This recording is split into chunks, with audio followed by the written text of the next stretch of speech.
Hey everybody, Matthew Gilligan here for Short Lane Eggplant and the Eau Pleine Partnership for Integrated Conservation.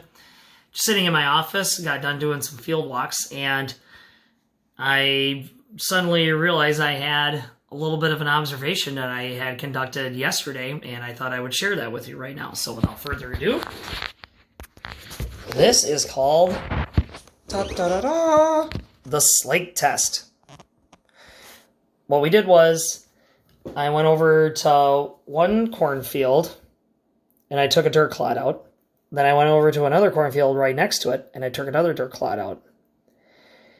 And I dropped them in the water and I started seeing immediate results. But I decided to leave them sit overnight. So these have been sitting here for maybe close to 18, 20 hours right now. And you can kind of see that we got some differences going on. I just agitated this I did another video, so that's why you can see it a little bit more clear.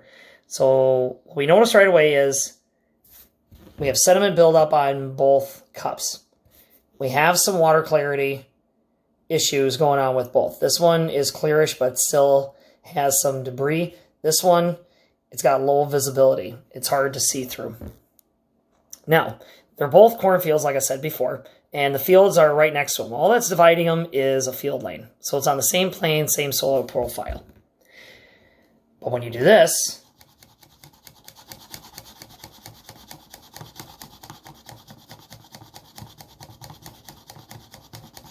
you can see there is a huge difference.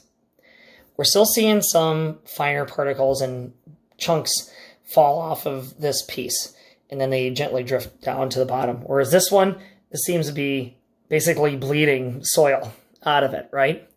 And it's not going in big chunks, but rapidly turning into smaller particles, and it basically turns into this film. So what's the difference? Difference is this was chisel plowed and disked in the spring. This was a grass hayfield with some clovers that was harvested this late spring and then planted into corn, no-tilled, and that happened the second week of June. So the corn was planted a little late with an early maturity, but each corn systems are doing really well. The corn looks phenomenal in both. But then it comes down to these kind of differences that you see right here. Not so much what's going on above ground, but how good does it look below ground?